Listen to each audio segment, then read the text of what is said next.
Speak, Emma. Like, we were talking about how, he was, like, you're talking about Plato's honey head and how it was, like, you're dying in relation to knowledge. Were we here, or are we past this? We did that. Yeah, well, that's 78, right? Yes. I may have been referring to this.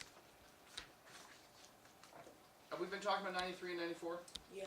Okay, so look, I think that was kind of on the way out the door. I remember Cedric rolling his eyes, or Miles shaking his fist, or something like that. That's right, Miles? Yeah, that was it. Okay, so let's pick it from there, shall we? All right. So I think I was just sort of suggesting some things to you guys about chapters 93 and 94. So here's the plan. You ready for this? Today we're going to do this. We're going to talk for the first 15 minutes about 93 and 94. We'll do 96 in a trice, and then we'll do 99 about the doubloon. Okay. So that's the plan. Okay. So first thing I want to say is this. Now this is tricky, so you have to pay attention. 93 and 94 are a pair. I would call these paired chapters. All right. I'm convinced that these two are next to each other for a reason. Mike, you got to put that thing on the paper, okay? So they are a paired chapter. Now remember, what are we talking about? We're talking about the castaway. Yeah? And the squeeze of the hand.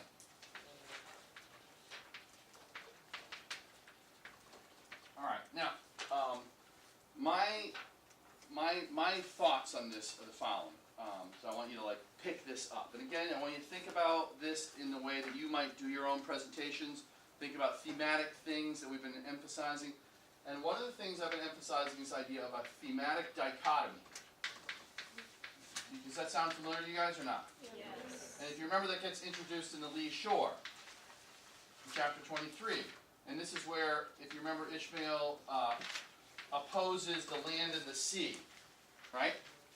And the land and the sea, you should make a note here, the land and the sea become representative of something. They're not really just places on the earth. They are actually places in experience. And if you remember this one, the land is comforts. This is the body. This is pleasures. Simple pleasures. As he put it in chapter 23, all that's kind to our humanities. Does anybody remember the list? What does the port give? Succor, warm blankets, food, supper, friends. You remember this? The hearth, all that good stuff. All that's kind to our humanities. But out in the sea, that's the place of the mind. That's the place of the intellect. And that's the place where it requires courage because it's sort of uncharted. It's fascinating but dangerous. And again, you should be thinking over there, right? Like, you fall into Plato's honey head, what might happen to you? You might perish there, right? You may be drowned in that sweet place, right? So I'm going to make the argument that these two chapters are up to the same thing. They're setting out this with little anecdotes, these two places again. And I'm going to tell you something right now. The book is going to take a turn this weekend. You must have noticed that somebody has been very underplayed so far in this book, and that's Ahab. He hasn't really appeared a whole lot, right? Well, what's going to happen is this book is going to become entirely about him for the last 30 chapters, okay? Starting soon. And the kind of conflicts that he's going to be having personally as a character are going to be represented by this thing. The tug between the land and the sea, literally, but also what they represent. Okay, you with me? Look, how do we know that he's interested in this stuff? Huh? Yeah, what does he say? Where? Like when he's talking about when he was on the masthead and how... Not on the masthead, no. Quarterdeck. Did I say Ahab? Yeah, he wasn't on the masthead. Oh, when he was... Mikey, did you recite today? Yes. What did you say? Like, yet again... Well, you don't need to say the whole thing, yeah, but like, what's the point? What does he want? To kill the whale. No, that's not what he wants. What does he want? He wants the inscrutable thing, right? The whale is just a mask, yes? For whatever is behind. What does he say? It's unknown, but still reasoning thing. That's what he wants, right?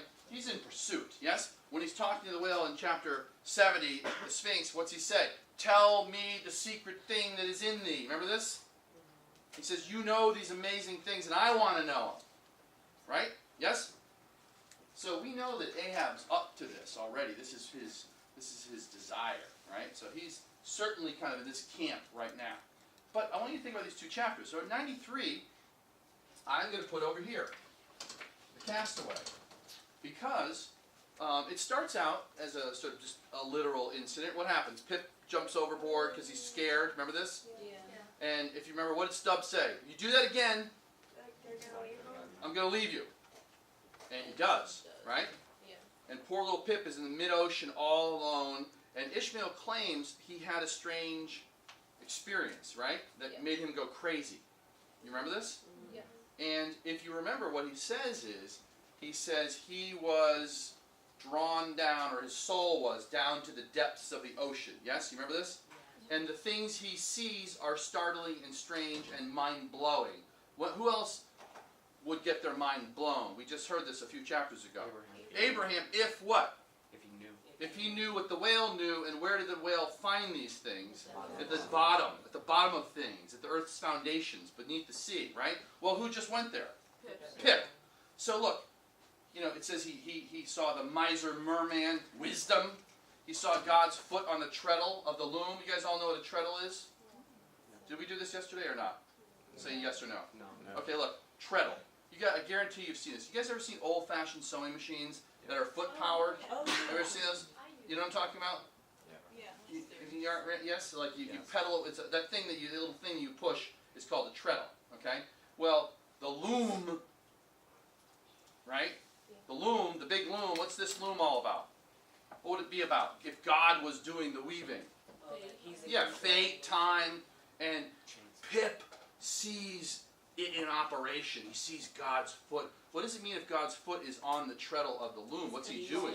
Yeah, he's in the process of weaving the world. Are you with me? And this little boy, this little inexperienced character, somehow sees it, right? And it's too much for his little head. And it says, and he spake it to his shipmates, and therefore they called him mad. You guys remember that? And then Ishmael says this curious thing. He says, such at least they said he was. But he says, man's madness is heaven's sense. What does that mean about what Pip has found out? Like everyone else looks at him on the ship and says, like, oh, he's crazy now because he had some traumatic experience. But what does Ishmael see? Some way enlightened? Yeah, he's like received an enlightenment, right? He's transcended things, but what is the consequence of transcendence? It's like you're out of control, you're mad, you're insane, no one can understand you anymore. I mean, what did Ishmael say would happen if Abraham saw what the whale saw? He'd become an infidel, too much for his head. You with me? So, here we have a picture, right, of enlightenment. But I don't know about you, and I think I did this the other day with the box, and Cedric claimed he wanted to see the box because he was just like ready to get out the door. He wasn't answering seriously, I think. Come on, Cedric. You want to look inside? No. No, because you'll end up like Pip, right? A doddering fool, and yet, of course, Ishmael seems to think that he knows something, right? Which is interesting, of course, because are there any other insane people on this ship? Ahab. Yeah, right. So keep your mind open for this idea of insanity being a kind of knowledge, or at least an access to knowledge. Go. Did Ahab hear what Pip had to say? Keep your eyes peeled for this is another little turn that the book is going to take. Pip, like where's Pip on the totem pole? Very low. He's the absolute bottom. He's a 12-year-old cabin boy. And obviously Ahab is at the top of the totem pole, so they would have had nothing to do with each other. But watch this. As the story progresses, they're going to start to kind of come together, okay? But here's my point. If this is, you're going to read this as one half of the lee-shore dichotomy, which is this half? It's the sea, it's the pursuit of knowledge, and what seems to be the consequence of a relentless pursuit of to know. Yeah, like madness. It ends badly. Are you with me?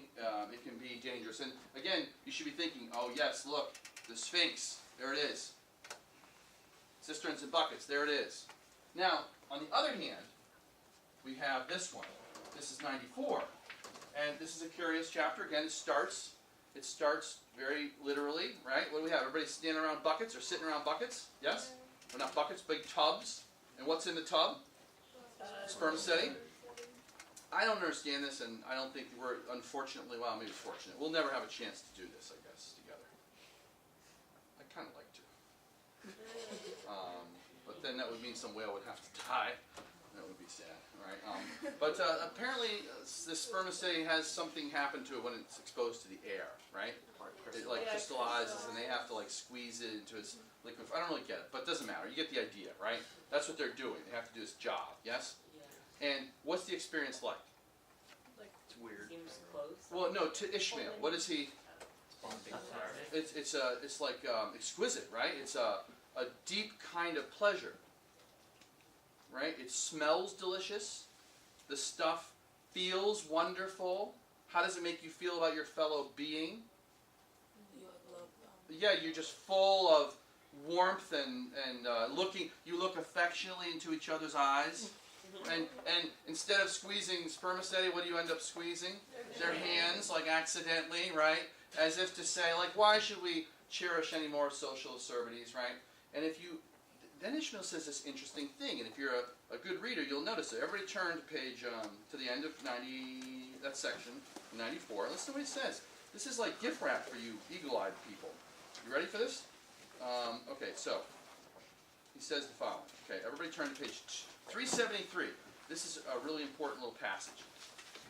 Okay. Would that I could keep squeezing that sperm forever. Can you find that? It's in the middle of the page. Are you there? So what does he mean by that? Oh, would that I could keep squeezing that sperm forever. He would. Yeah, I wish I could keep doing this, right? It was so awesome. For now, since by many prolonged, repeated experiences I perceive that in all cases man must, this is really important, man must eventually lower or at least shift his conceit of attainable felicity. Now, I want to unpack that phrase. What's the word felicity mean? Happiness. What does attainable mean? Able to get. So, see what he's saying? He's saying people should change what they regard as attainable happiness. From what? From what to what? From not placing it where? In the intellect, but where? In the wife, the heart, the bed, the table, the saddle, the fireside, the country. Now, does that list sound familiar? Well, hello, are you here? Yeah. Does that list sound familiar to you? Yes. Don't just say yes. Say like from what? Yeah, it's like chapter 23. You should write in your margins.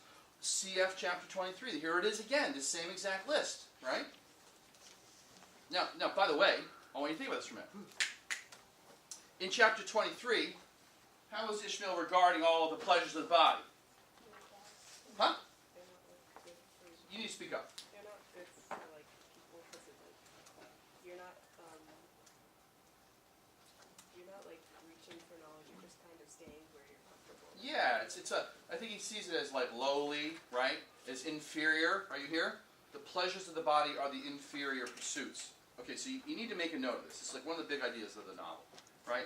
In that chapter, 23, early on, before much has happened, he's basically saying the pleasures of the body and the pursuit of those things is base, is lowly, is not worthy of man. And by the way, who's the guy who's out pursuing things on the sea in chapter 23? Bulkington, right? He's like unwilling to stay on land. He's a big hero, right? But in this chapter, what's interesting is, while he's squeezing his co-laborer's hands and looking lovingly into his eyes, he says, I forgot about our horrible oath. Now, that's interesting. Do you see? When he's surrounded by pleasures, what has he forgotten? What is their oath? Yeah, but it's not really about hunting Moby Dick. What are they all swearing to? Or what's this oath all about?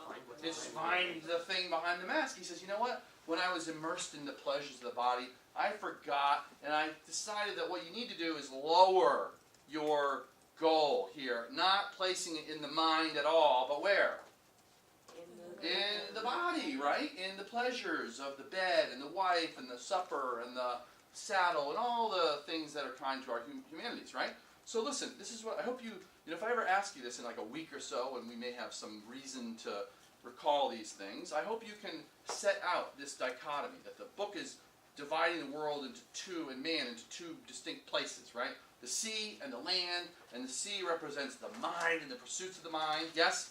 Yes. And the land represents the pursuits of the flesh, And what's interesting to me is how in different parts of the novel different things are emphasized. Early in the novel, the land is lowly.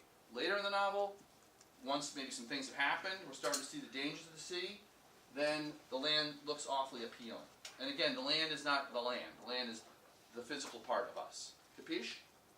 So, in the end, you think about this is one of the big questions of life, which is, what are you? Are you essentially a mind, or are you essentially a body? And what should that mean for you in terms of like what you do in the world? And that's what we're going to see as the chapters unfold, that A.M. himself is going to start thinking about these things. Okay? Are you guys feeling like you're picking up what I'm putting down, as the kids say? As the cool kids say? All right, now. Okay. Now, all I want to do, I want to just tell you, has everyone chosen a chapter yet or not? Yes. If you have not, I want to make an offer for you. Chapter 96, the Tryworks, the second half of it is, I think, the hardest part of the whole book. It's like, it takes so much brain power to figure out what he means, and I'm going to not even get into it today. So if that's something you want to pursue, I'd encourage you to do it, and I'll work with you on it, because it's not due until next Friday. But in the meantime, let's do this. I have a little thing I want to show you here. So this image, I want to show you a picture of the Tryworks, okay, real quickly, because it's just part of the function of the book. So, look, this chapter is a perfect example of the kind of thing you could do in your write-up. Right? Well, on one hand, what kind of chapter is this?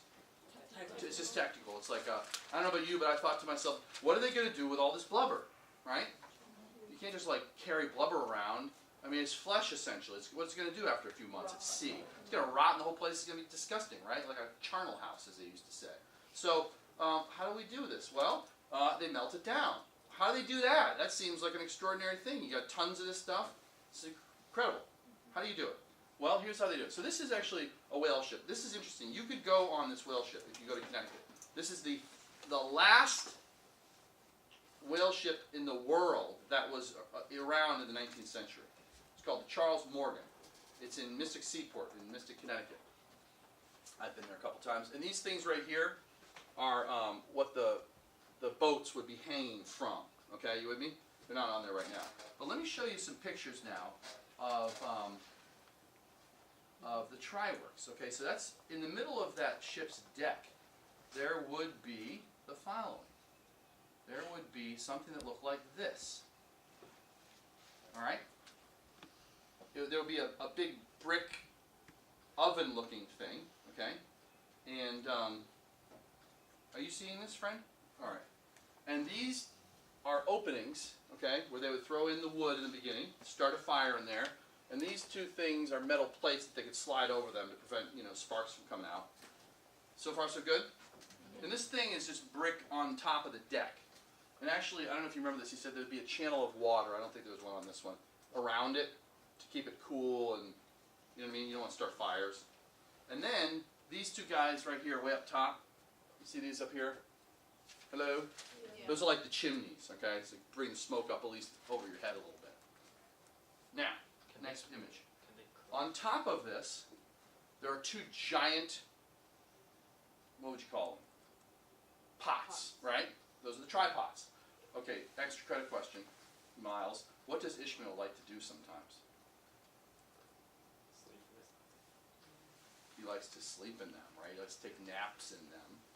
And sometimes he likes to do experiments with geometry. Remember, he used to take like a little ball and spin it around the pot and study cycloids? Yeah. And then the time it takes to... Exactly. It's an unusual guy, right? Now, on the top of this are these big pots. Okay, this is now looking down. And again, what you would do is you just throw in, imagine just cooking bacon. Same thing, right? You throw, except when you cook bacon, what do you want? The meat. You don't want the oil. But in this case, it's the opposite, right? What you do is you scoop out the meat, if you will, which in this case is what? It's a skin, which is very oily still, right? And then you just throw that underneath, and that keeps the fires going. You following this? So there you can kind of see. Can you see right here the tri-pots on top? Okay, so this whole assembly is called the Tryworks. And those are the tri-pots. And this is the